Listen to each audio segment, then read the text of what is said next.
Hello Animorphs fans and welcome back to another drinking thing that I do. I'm going to be finishing off Animorphs Meet the Stars today, and we're going to have a blast because it's 2 chapters to finish off this book, and those are, I should really have bookmarked this, Chapter 6, Meet the Animal Stars of Animorphs. I'm going to mark that with my Rachel the Stranger bookmark, and then we've also got Chapter 7, which is... I didn't prepare ready properly, did I? Oh, come on. Chapter 7 is How'd They Do That? Those amazing special effects. So we're going to get into those two. I'm drinking San Miguel again, and the rules are as follows. Bold prediction. Oh, yeah, I'm drinking in fingers if you didn't already know. Bold predictions. 4 fingers, animal mention 1 finger, TV channel mention 2 fingers, slang 2 fingers, big it up 2 fingers, book mention / author mention 2 fingers, buy this / merch mention 4 fingers. I don't think we've had one of those yet. And alien mention 2 fingers. Okay, so those are the rules going into this particular brand of madness that I produce for you. People like Medi Pleb, I think is your new name now, isn't it? Right, so hopefully we are all good to go. Let the drinking commence. We're finally going to finish off this madness of a book. Right, Chapter 6, Meet the Animal Stars of Animorphs. Everything's recording properly. Okay, so this is going to be a heavy drinking because animal mention is worth 1 finger, but I still think it's going to be pretty brutal.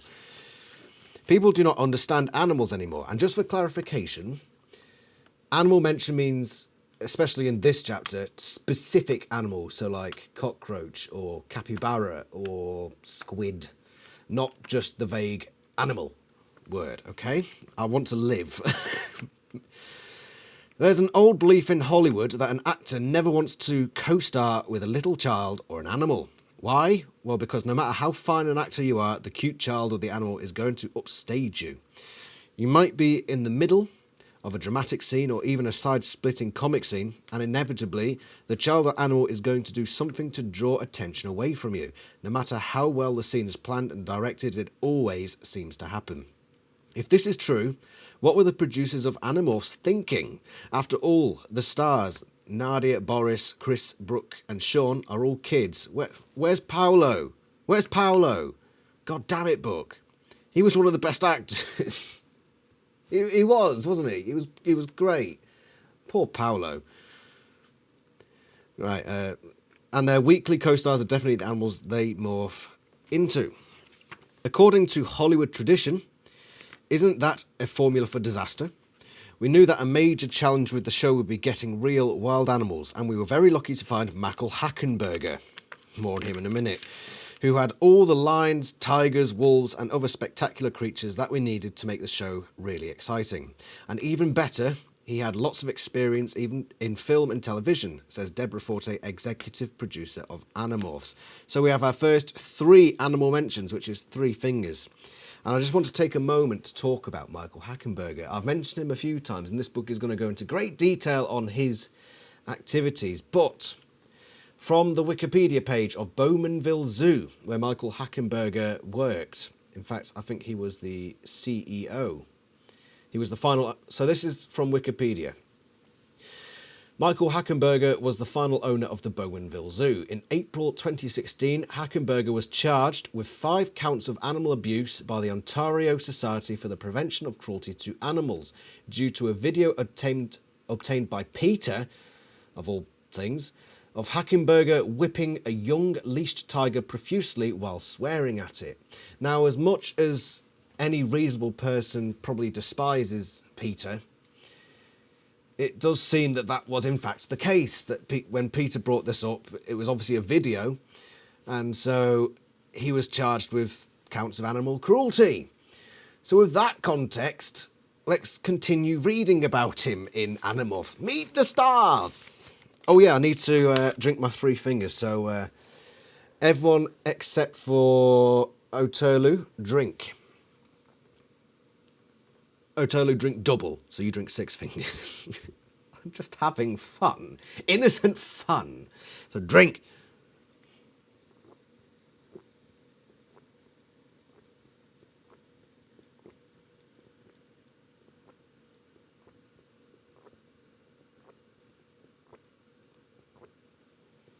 Yeah. In fact, as I was drinking, I saw that there's more on the Wikipedia page, so let's read that as well. Once I've poured that drink in. Controversy. In December 2015, the Bowmanville Zoo owner, Michael Hackenberger, was accused by PETA of animal cruelty. PETA released a video taken secretly, which showed Hackenberger cursing and cracking a whip numerous times at a young Siberian tiger named Uno. In response to PETA's allegations, Hackenberger released his own video statement. In it, he asserts that although his language is atrocious and I apologise for that, PETA once again is lying.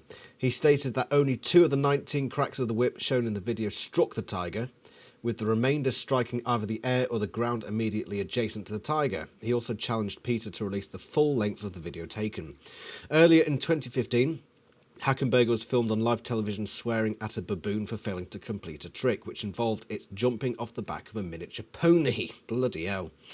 On April 13th, 2016, as a result of the video of Michael Hackenberger whipping the leashed tiger, 5 animal cruelty charges were brought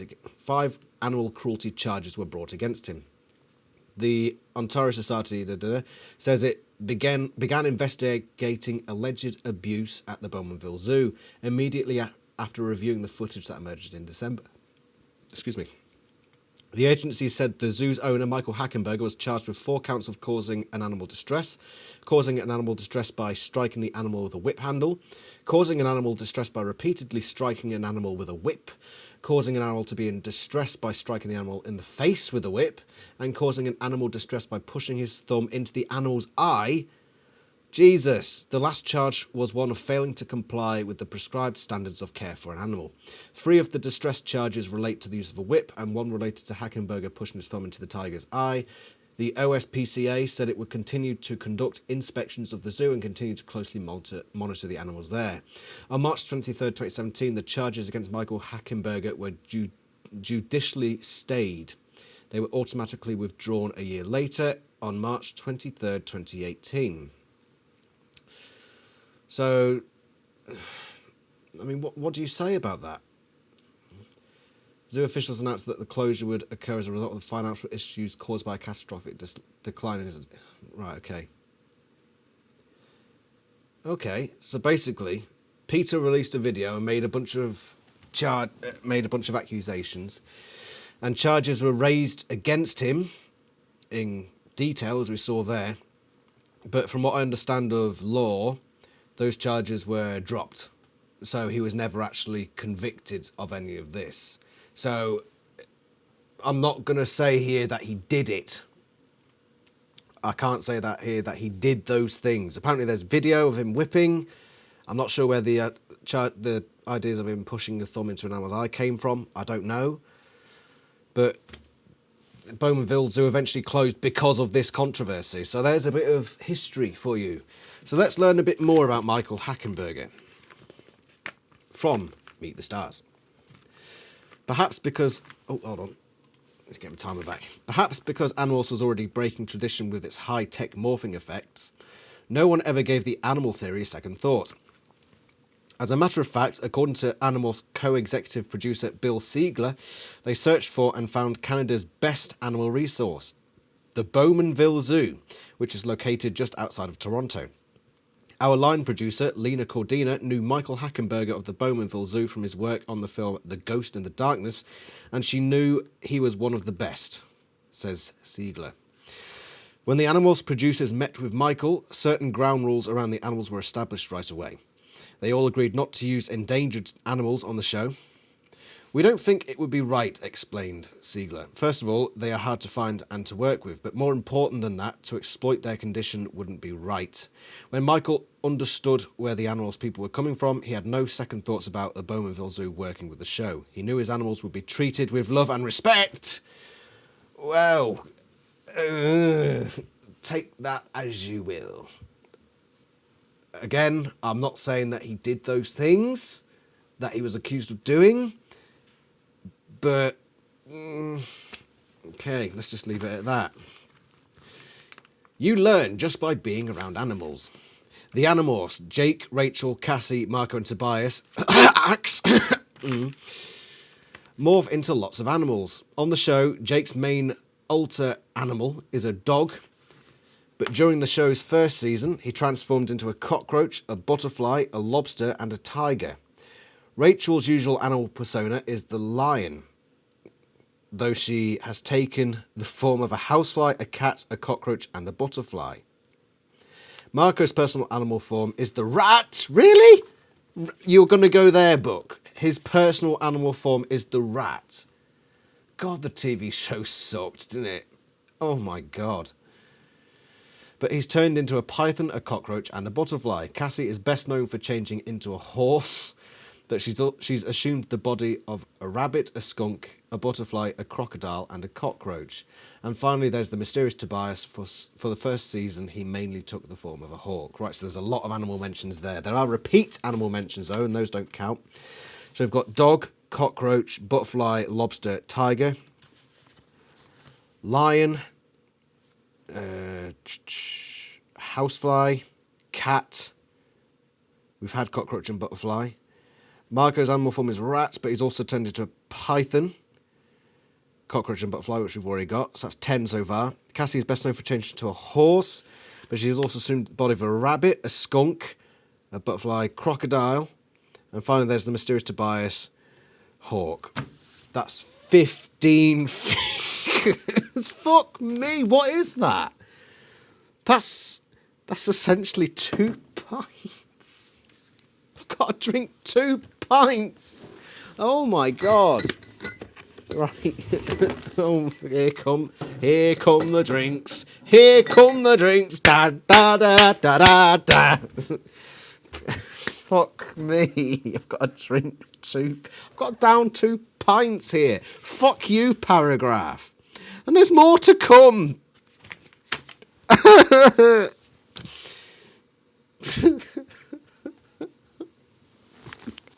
Right, let's just fucking get it over with.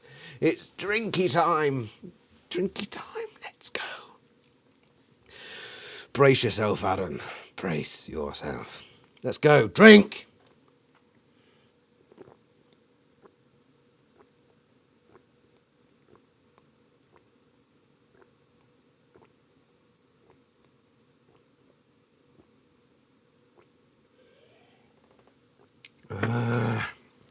Right, we're about a quarter of the way through this madness.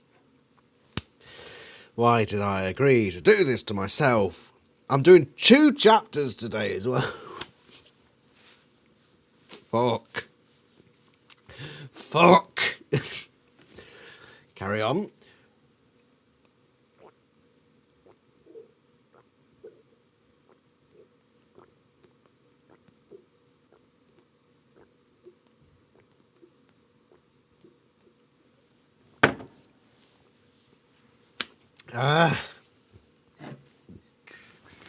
Right. Let's do the next one. This is the most I've ever drunk in one go, and it's all come from 1 paragraph. I knew this one was going to be trouble. We're finishing Meet the Stars with a bang, ladies and gentlemen.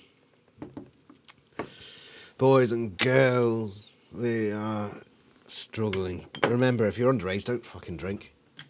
And if you are, drink tea. Down some tea, I don't know, something non-alcoholic. Not encouraging drinking for those who shouldn't be fucking drinking.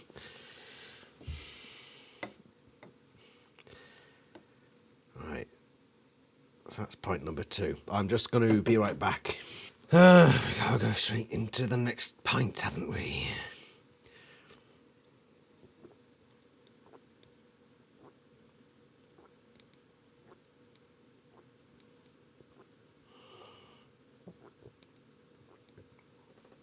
I'm not going to enjoy this episode, am I? I'm past my drinking days. Not having fun! Bet you are, though, aren't you? Because you're drinking these with me. You realise that, don't you? I'm not alone in doing this right now.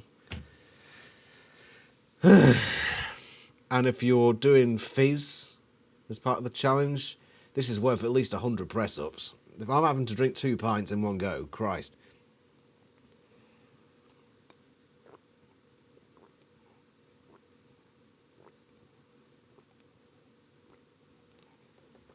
I don't like it.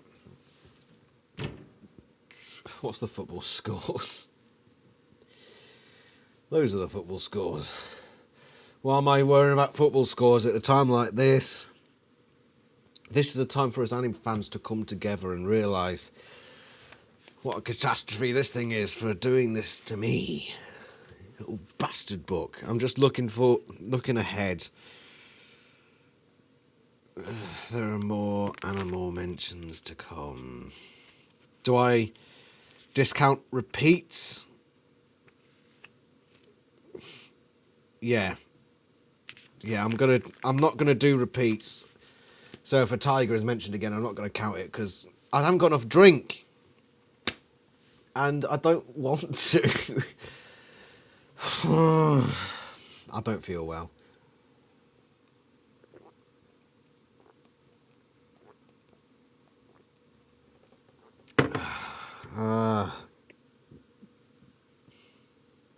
See, back a few years ago, I could do this easily. But now that I'm a sophisticated human being, now in my 30s, I am a sophisticated human being in my 30s. Need I say more? Whew.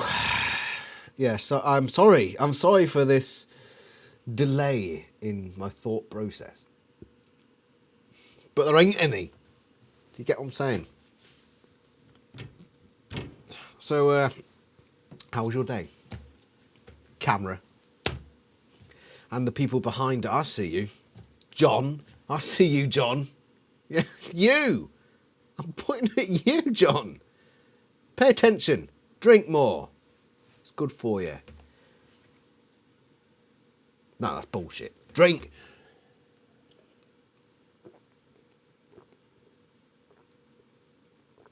Oh.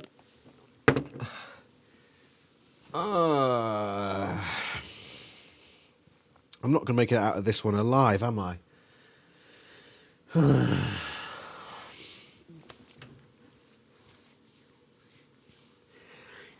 You've probably never seen me this broken before, have you?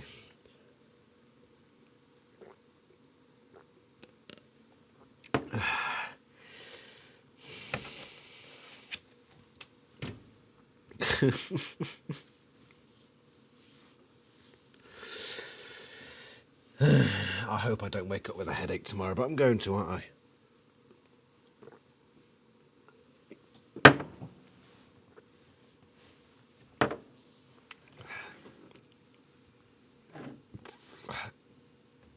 Excuse me. I don't feel good after that. I don't feel good at all. Ugh, fuck, let's carry on. Yeah, no repeats. No repeats, please. The Bowmanville Zoo is the permanent home of the Animorphs lion, horse, python and hawks. Some other Bowmanville Zoo residents have also appeared as extras on the series, including tigers and elephants. That's one. Fucking hell. What this chapter? Oh, fuck me.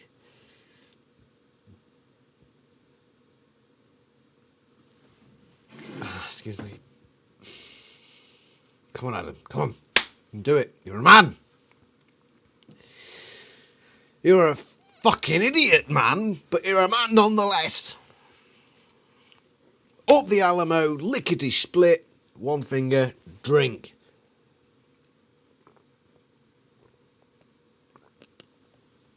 Fuck. Right, that's that one. That's for elephants, by the way. Where the fuck am I? Right, as director and owner of the Bowmanville Zoo, Michael Hackenberger is devoted to the care and health of the animals there, apparently so. Actually, working with protecting animals has been a lifelong vocation for Michael. He remembers that even as a child, he knew he had a special bond with animals. When I was 4 years old, I was drawing pictures of myself working with animals, the 42-year-old Michael says.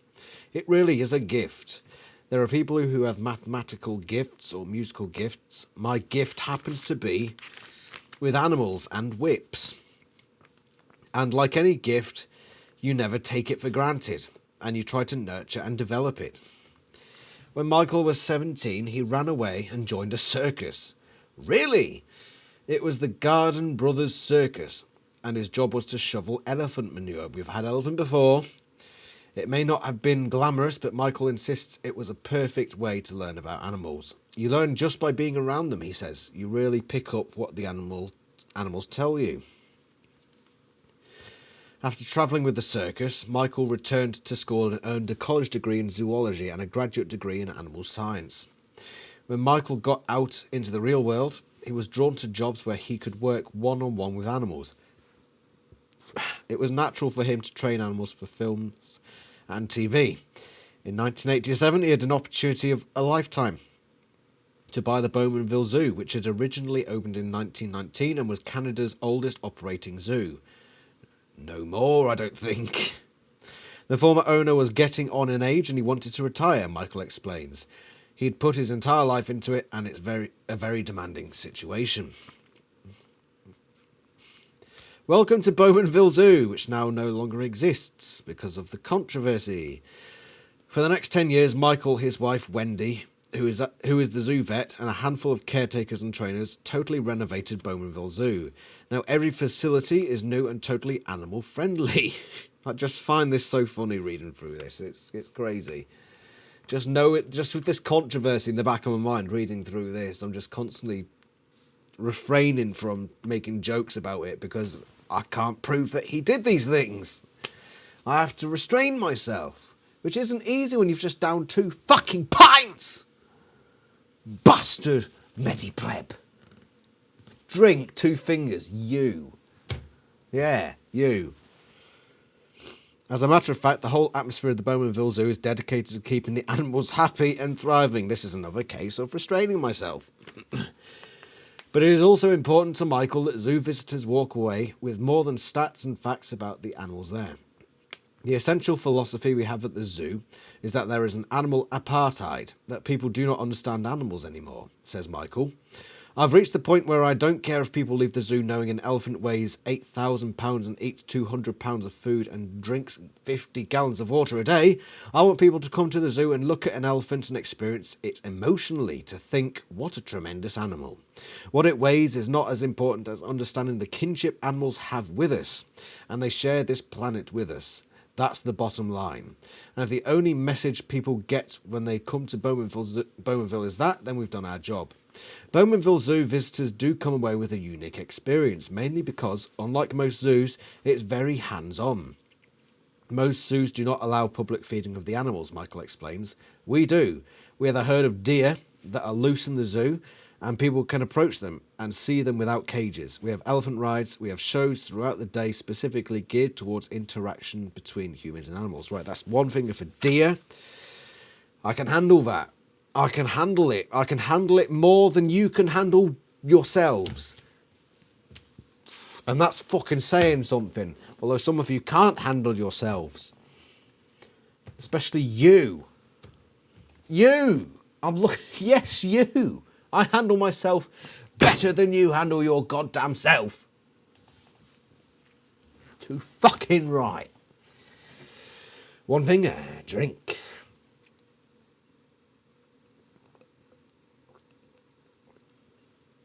On to the next drink. Winky woo woos. I do find it funny that we know this stuff about Michael. We think we know this stuff about Michael Hackenberger, and a lot of the plots in the early parts of the Animorphs main book series revolve around the Animorphs teaching a lesson to bad zoo owners and circus owners who whip their animals. Isn't that ironic? Isn't that ironic? Which book was it? I think it was 7, with the circus and the elephants, and there was the guy whipping them and mistreating them. And Cassie and Rachel are like, oh, we've got to show these guys, and they do so. But the TV series was hiring a guy who was apparently doing that exact same thing.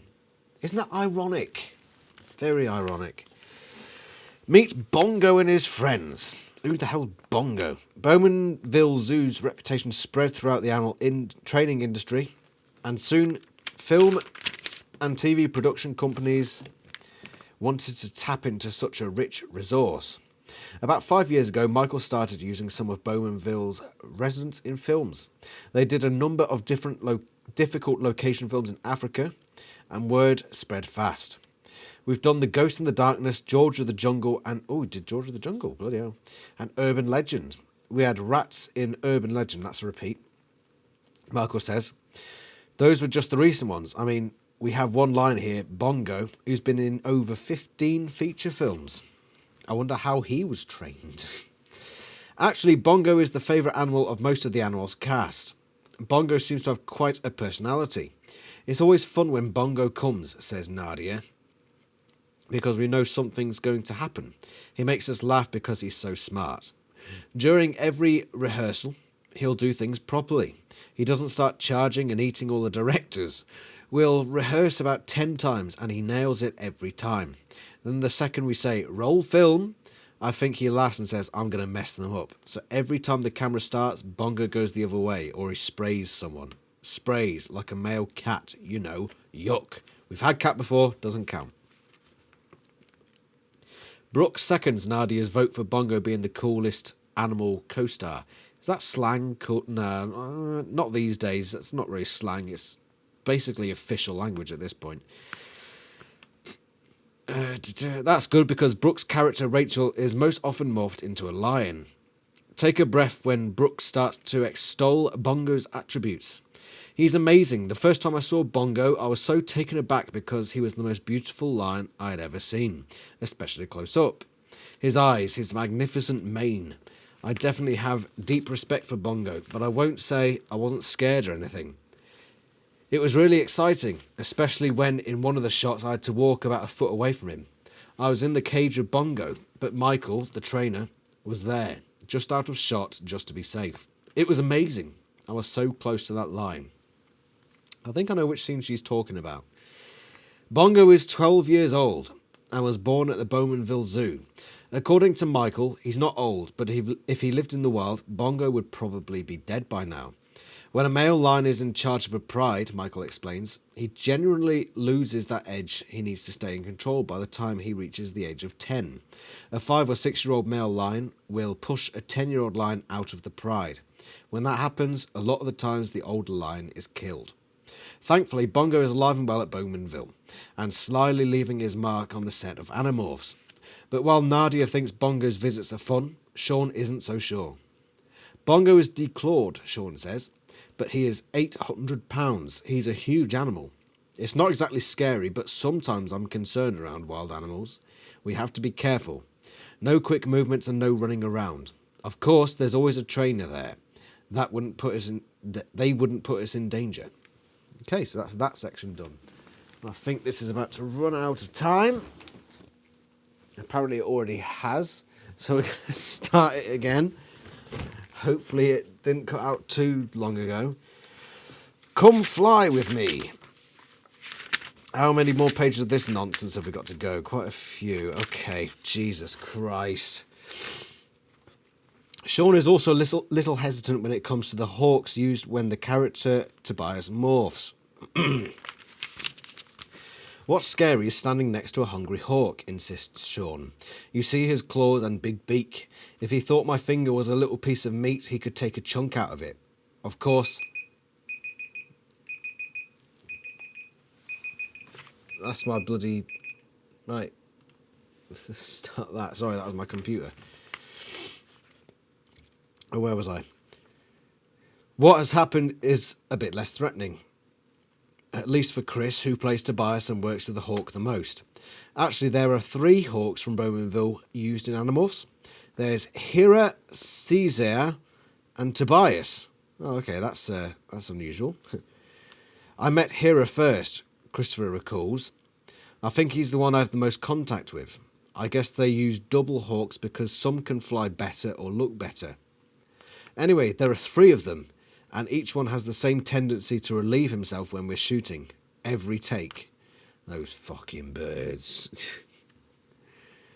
Besides being, well, messy, it can be annoying, especially when Chris is doing the time-consuming green screen morphing sequence with the hawk. Before they even started shooting Animorphs, Chris says the cast spent several weeks getting to know the animals.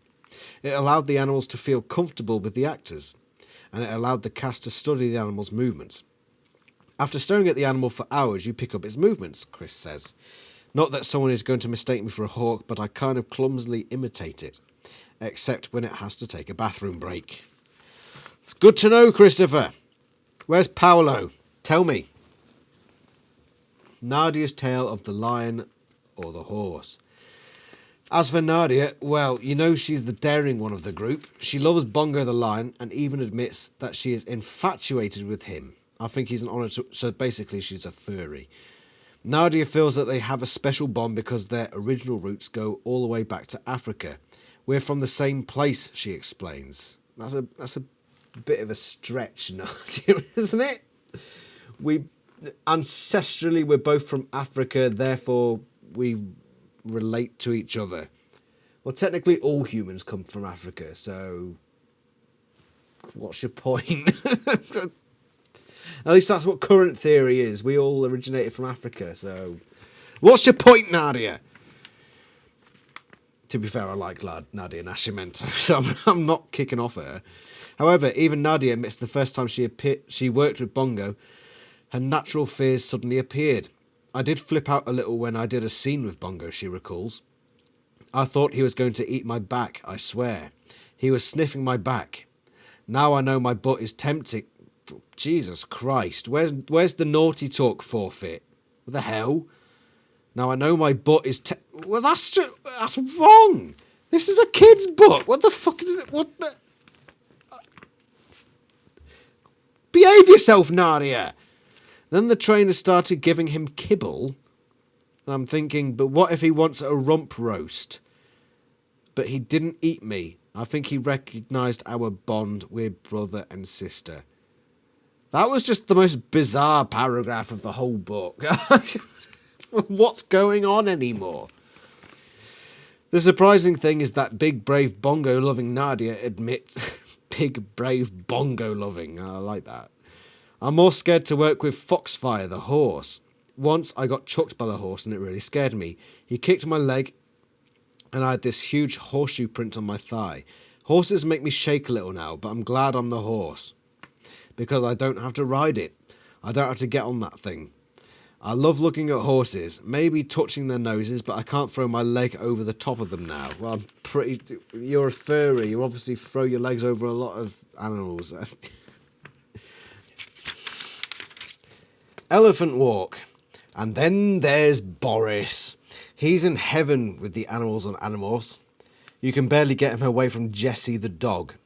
He's the golden retriever that Jake turns into at the beginning of the show, says Boris. I love that dog. I'm always playing with him. He's really friendly. He listens, which makes you like him even more. So Boris is also a furry, apparently. Just as with the other cast members, Boris was pretty impressed with Bongo the lion. He's a big sweetheart, insists Boris. A big kitty cat, but still, look at the size of him. It's overwhelming. He always wants to play with you, but he'll barely tap you and you'll fly. And he's just cuddling. Another time, Boris was doing some publicity shots with his castmates at the Bowmanville Zoo. The photographer had them stand in front of the elephants. Simple enough, right? Well, when the cast lined up, the fun began. We were about 20 feet in front of the elephants, Boris said, so he started taking pictures, and I felt something pushing my back. I turned around and saw it was an elephant. There was this huge trunk in my face, so I stepped back and he kept pushing his trunk out, reaching for me. I put my arm up and he reached out to touch my hand with his trunk. It was the neatest thing I've ever experienced in my life. Here was this 2-ton animal reaching out to me, and I'm reaching out to him. I could feel him breathing on my fingers. Boris became even more fascinated by the elephants when one day he saw Michael Hackenberger's 3-year-old son Kurt playing with one of the elephants. It was incredible, Boris asserts. When the boy gets near, the elephants make this really loud clicking noise. I'm not lying, I never thought an elephant could make such a noise. Then the boy stands between this thing's front legs and the elephant caresses him with her trunk. She loves this little boy. So it's a paedophile elephant. Bad joke. Cut! Edit this shit out, editor. Oh wait, I'm the editor. Oh shit. I don't have my own editor. I'm sorry to disappoint you, but I don't actually earn money from doing this, so I can't afford a fucking editor. Medipleb, you can be my pseudo-editor. You're an editor in name only. You just... Yeah. You can be my honorary editor. How does that sound? Yeah. You can call yourself that. You don't actually do any editing, but you're the honorary editor. There, have it. I'm not going to get you to actually fucking edit anything, but you can have that title. God, man. I've drunk... Actually, drinking 2 bites has made my nose run.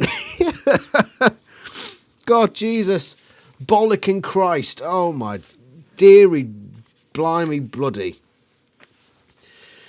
Michael explained the unusual relationship between Kurt and Limber the elephant. It seems that Limber, an Indian elephant, had lived her entire 30 years of life in a small zoo outside Quebec. Canadian bastards. Maple sucking, lolly licking, bollock brushing, twazzock brained melt bags. I don't know where that came from. I apologise. There were no other elephants, and she had little social interaction with the caretakers. Limber was in bad shape. She was so skinny that she looked as if she was starving. When Michael heard about her, he made arrangements to bring her back to the Bowmanville Zoo to nurse her back to health. She was so emaciated that the vet at the Quebec Zoo didn't think Limber would live through the trip back down to Toronto. Happily, Limber made it home with Michael, and he and his crew began feeding her favourite foods to fatten her up. Though Limber responded to the nourishment, she was still very shy and sad. She had lived her whole life in a pen. Everything seemed to scare her. She didn't even know what a puddle of water was. And then there were the other elephants at Bowmanville. They were African elephants, who by nature are more rambunctious than Indian elephants. Their antics only frightened Limber even more. Then one day, Michael's son Kurt was playing by the elephants. Here was this goofy little kid and this wonderful thing happens, Michael recalls. This elephant fell in love with him. Now she's just totally besotted with him. If she sees him, she tries to climb under the pen. She'll start bellowing and throwing a stick at him to get his attention. He goes over to play with her, and she follows him around like a dog. What this has done for Limber is neat. It's given her a lot of self-confidence. She's far more comfortable with the other elephant. I can't fucking speak. I'm drunk too much. I can't fucking do it. Her quality of life has shot up as a result of her relationship with Kurt. I've been around elephants for a long time and I've never seen anything like this, but it's really wonderful to see what's happening. Kurt will say, "Come here, Wimber, let's go for a walk." And off they go. It's very touching. I have another son, Dirk. Dirk? This is strange. Kurt and Dirk. Okay. He's 20 months and Limber likes him, but she's not gaga over him like she is with Kurt. That's slang, by the way. I'll go back to that. I can't explain it, and to me, I don't need to. I just accept it for what it is. A beautiful relationship. And guess what? You might just be able to see Limber during Animorphs' second season. Now that would be cool. Okay, so I'm gonna consider gaga as slang. And slang is 2 fingers. So we haven't drunk for a while, but we've drunk enough. So drink 2 fingers.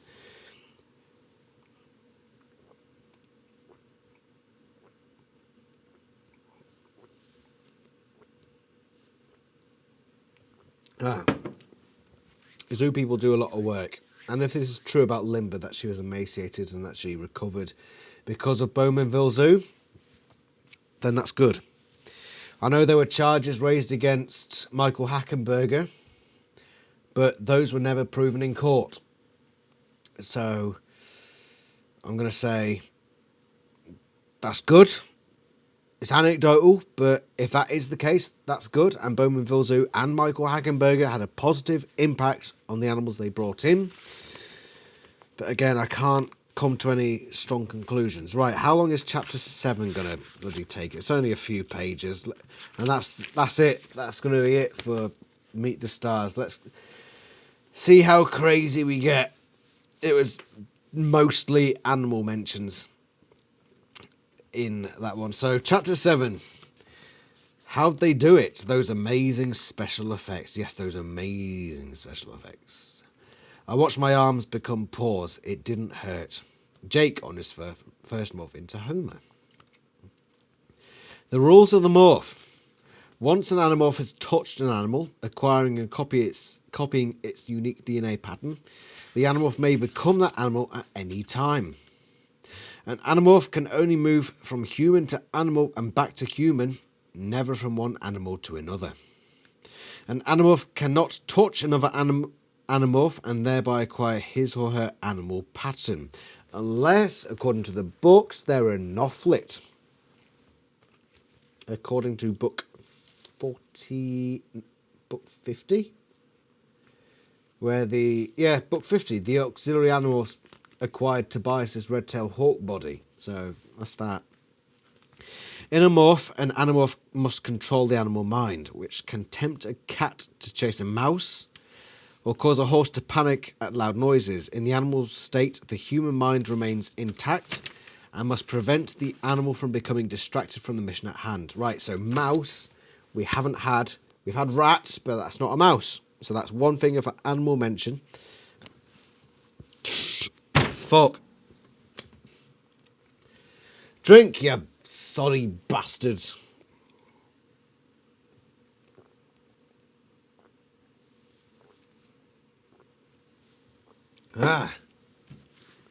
What's that?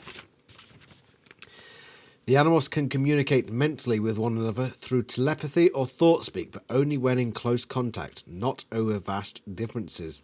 It doesn't mention that has to be in morph. It just says the animals can communicate mentally. No, they have to be in morph to do that. Book! Jesus Christ, get it right. Morphing is very tiring.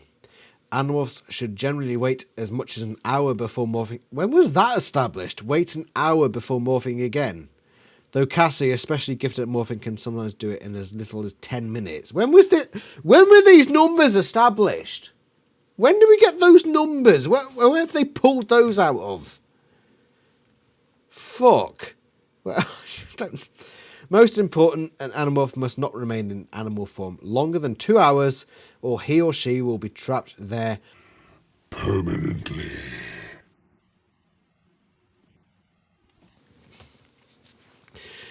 So goes the morph code that Jake, Rachel, Cassie, Marco and Tobias and Axe must live by when a mutating moment. I've got to put that in my Animorphs Against Humanity pack when that eventually goes up. A mutating moment.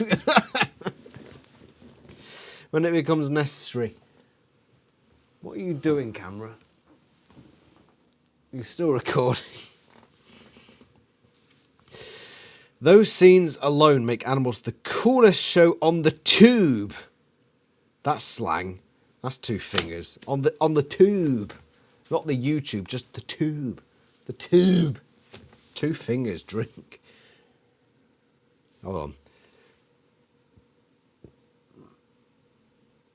Excuse me. Drink.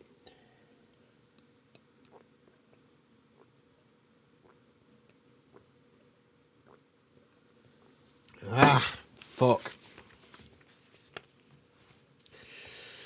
Watching human eyes elongate, mouths mutate, facial features fully transform, hands and feet change into paws or claws is mind-blowing. Those bone-crunching sounds and squishy slurps as the kids change shape makes it all the more eerie. Even the actors, who are totally used to it now, still get a buzz out of it. Sean says, seeing it for the first time was kind of weird. I saw the one where I turned into Homer for the first time in the tunnel. I saw it in stages, which wasn't as powerful as seeing it on TV. Once you know the technique, it's not as wow. But it really is amazing when you watch it on TV. They do a great job in the effects. So, ever wondered just how they do that great job? And how they make it all look and sound so real? Hint, Morphing involves a combination of high-tech hijinks and how low can you go tech, like a bag of pretzels? What the fuck does that mean? Check out the mysteries of the Morph are about to be revealed. Jesus Christ, we're going to get the insight on why it takes 6 weeks to create those monstrosities. It's a green screen thing. The actors and animals may get most of the attention, but it takes hundreds of talented folks who work behind the scenes to make animals come to life each week. One of them is Sue Sheridan. Her title is Visual Effects Post-Production Supervisor. Translation: she heads up one of the teams responsible for much of what's done to the film after the actors, human and animal, have completed their parts. That includes many of the special effects, or FX as it's called in showbiz lingo. Is that slang? Not really. In a show like Animorphs, that's a daunting job. Is it slang? Yeah. Showbiz lingo. Yeah. Somewhere. They're both like half slang, so added together it's slang. Just give me a second. Just give me a second. Just give me a second. Nitro, if you're watching. 10 press-ups. How far have we got to go? How far? We've got like 4 or 5 pages. Jesus Christ. But then that's it. That's all I have to do. That's all I have to do is these 4 pages. And that's it. 2 fingers, drink.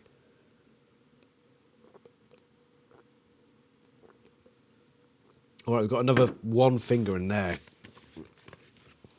Fuck me. The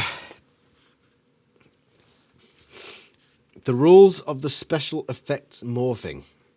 Do not wear anything or be green.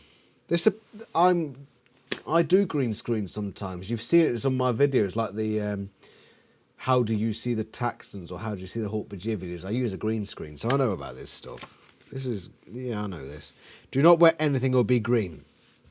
To shoot a morph scene, we use a room or studio that's totally green. Green material is draped on the walls, and the floors are green too. We chose green since it's one colour that is not found on this human body, or on too many animals. That's because later on, with a computer, that colour will be erased from the scene. That way, we end up with our actor posed against no background at all, and we can insert our own background. We can make it night or day. We can place the hawk in a forest. For that reason, the actor may not wear any item of clothing that's green, or it too will disappear. When we need to use a green animal, like a lizard or crocodile, we switch to a blue room. Yeah, this all makes sense to me. Being a film person, I've used green screen a lot. I work with green screen, so I get it. Right, lizard. We've had crocodile mentioned before, but we haven't had lizard, which takes me to the end of this drink.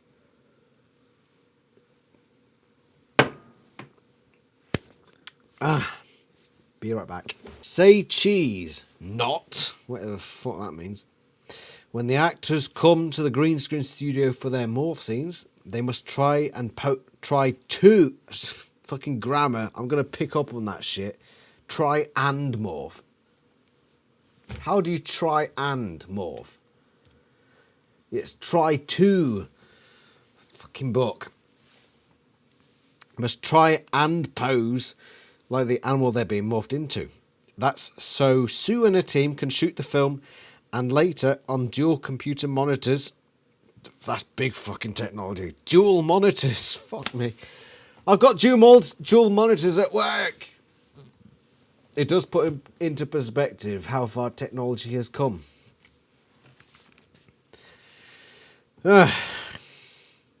Freeze each frame. The human will be on one screen, the animal on the other. Then they line up the person's eyes with the animal's eyes, nose with the nose, or beak, as the case may be, hands with paws, and so on. Sue says we use a magic marker to outline each feature, and frame by frame slowly change the shape to match that of the animal. So if we're morphing Jake into Homer, We'll line up their eyes, and frame by frame, Jake's eyes will become rounder, his nose wider, his mouth will elongate into Homer's snout. We do it in pieces. The name of the computer program we use is called Elastic Reality. I might have to look that up. Cassie the Crocodile, a hawk named Jake. The hell? For instance, take the episode where Cassie morphed into the crocodile. We shot the crocodile in profile, then Nadia came in and posed in the exact same profile. Using the computers, we elongated her mouth and nose about 6 inches. Then we drew scales up her back, changed her hands to crocodile feet, and later replaced all the drawings with real crocodile skin. The hawk is difficult because they don't have many features that are similar to humans. When Chris, who plays Tobias, comes in, he has to imitate the hawk's movements. Move his head in a jerky way like the hawk does. It's a challenge. Animals first. Because it's harder to shoot the animals, they're trained, but they're wild. We usually green screen them first. It's hard to get them to stand still in the best of scenarios, but in a green screen studio with hot lights and 40 crew members standing around, they're easily distracted. It takes about an hour or two to get one shot of one animal for morphing. It's only after the animal has been filmed that the corresponding human comes in and poses like his or her animal. The bigger, the better. The special effects technology that allows us to create the human to animal and back again morph works best with larger animals.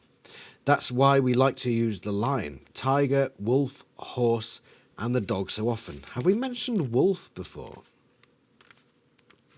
I'm not sure we have.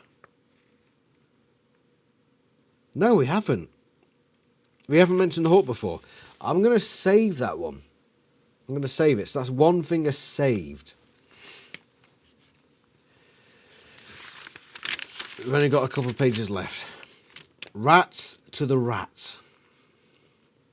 How much time we got recorded we got left on you, Mr. Camera?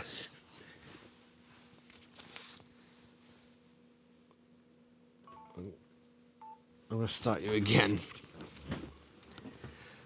That thing's almost out of power, so it might cut out, just to warn you. Rats to the rats. The smaller the animal, the harder it is to create the effect, Sue says. Rats are really difficult because they can't stay still long enough to be filmed. They're skittish. They dart around. Their noses are always moving. Increasing the speed of the camera helps, but in general, it doesn't really work. The end result never looks as good when you do larger animals.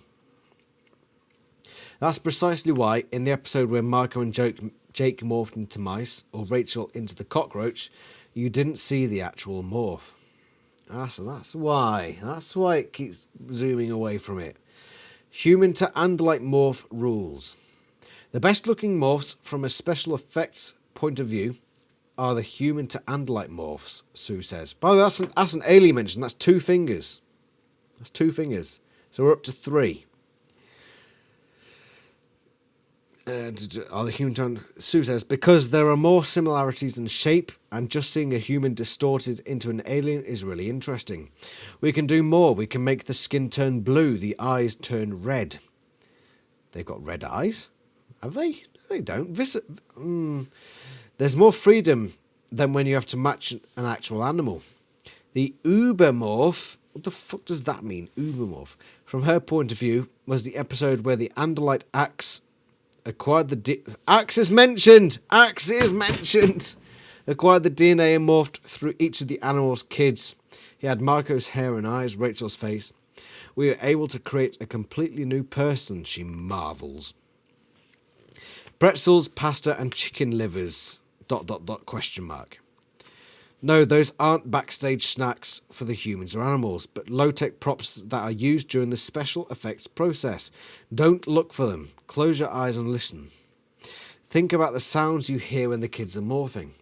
Creating the sound effects that go with the show is fun, Sue explains, exposing one of Animorphs' deepest FX secrets. Jesus Christ. We're getting all the know-how here.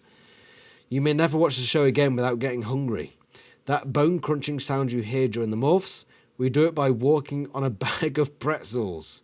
Rolled gold, usually. or sometimes for variation we use a bag of penne pasta. As for the squishy sounds you hear in certain gross out alert scenes, chicken livers being stirred in a bowl. Bring on the onions. That's interesting. Wordplay.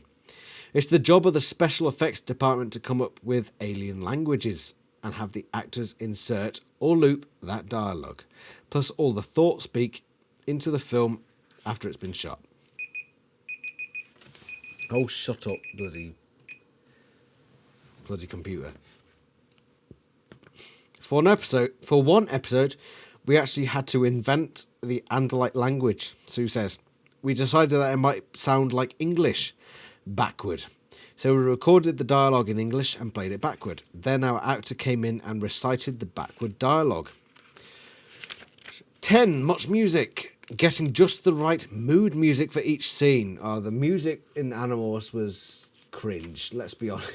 It was fucking cringe. Let's see their explanation for it. Getting just the right mood music for each scene. Tension, mystery, action, foreboding.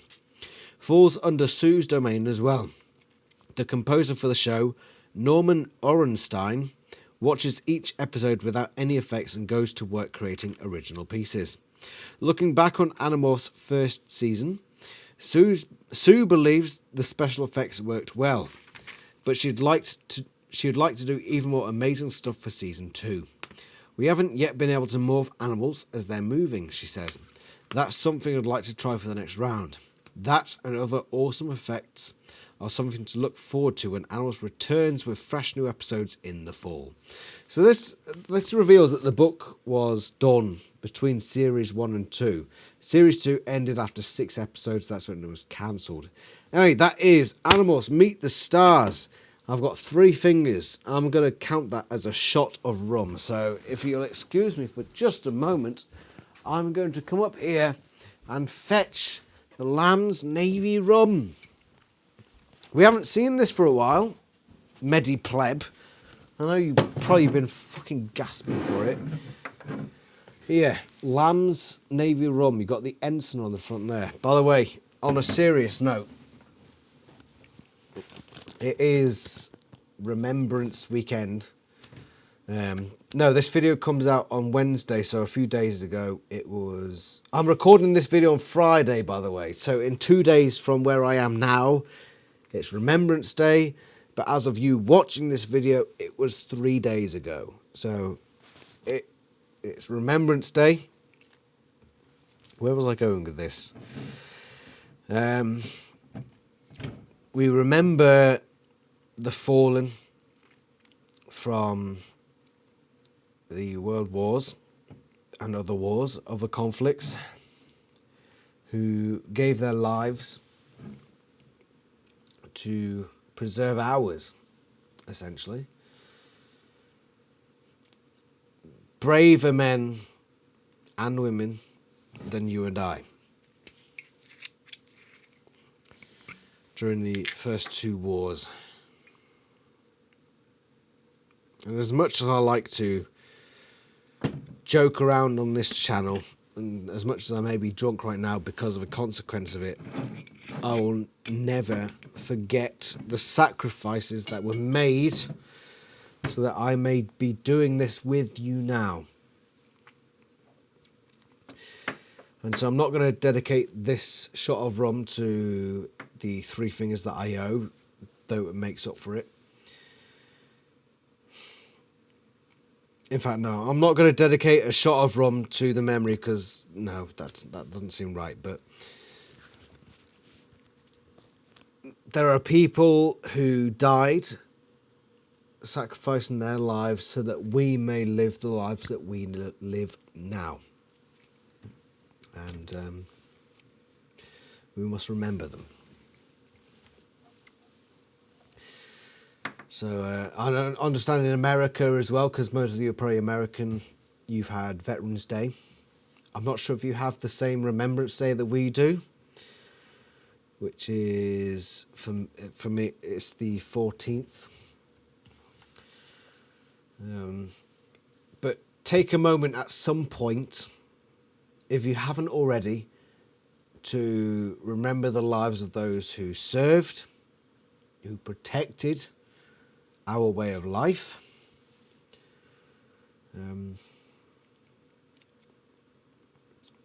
That's all I need to say. Just take a moment. Not while watching this video. This video has been very facetious in nature, but just at some point during this week, take a moment to reflect on what has been given so that you may receive.